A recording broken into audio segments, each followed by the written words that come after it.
کہ آپ نہیں جانتے کہ مدرسوں کا کردار کیا ہے۔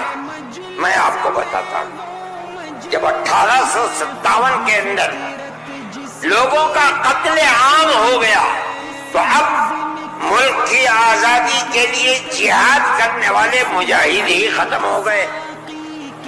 جن لوگوں نے جہاد کیا تھا وہ جیل میں پکڑے گئے۔ جب عام معافی کا اعلان ہوا تو علماء نکلے اور سر جوڑ کر بیٹھے۔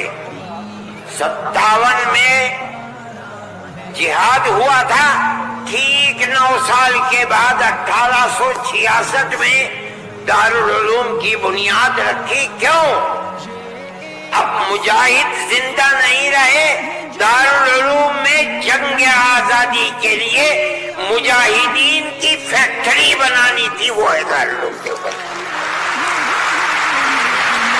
مدارس اسلامیہ زندہ باد، جمعیت علماء ہند زندہ باد، نعرہ تکبیر، اللہ اکبر، مدارس اسلامیہ، اللہ اکبر۔ اس فیکٹری سے بڑے بڑے ہزاروں مدرسے بن گئے۔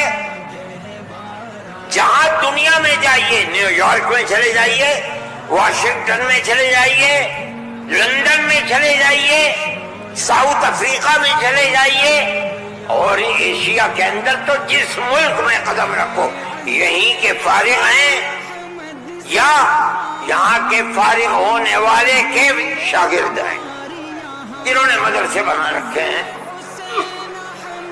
یہ مدرسے در حقیقت ملک کی آزادی کی ضمانت ہے۔ ملک کے اندر حضرت شیخ الہند یہیں کے پیدا ہوئے جنہوں نے 4 سال مالٹا میں جیل کاٹی۔ مولانا مدنی یہیں سے پیدا ہوئے ہیں جنہوں نے 9 سال انگریز کی جیل کاٹی ہے۔ اور میں نے کہا میں کتنوں کا نام لوں آپ کے سامنے۔ یہ مدرسوں کی زندگی ہے اور یہ تاریخ ہے۔